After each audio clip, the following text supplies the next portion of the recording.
In today's video, I'll be showing you how to rename projects on Canva. So the first step is at the top of your screen to look for the text box with the label written Untitled Design. So click on it and then type in your new design name. And once you've typed in, now just click on an empty space on your screen and that will be your brand new book cover. So now if you go back to the Canva home screen, you simply reload the page. Then from here, select projects. And under projects, you should see your current design.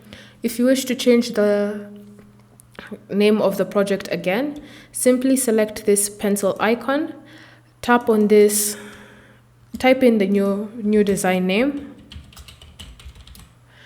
and then simply select an empty space and it will be your brand new project name. And when you open it, you'll notice in that text box above that the project name has changed. Thank you for watching. If you have any questions or comments, leave them down below and we'll get back to you.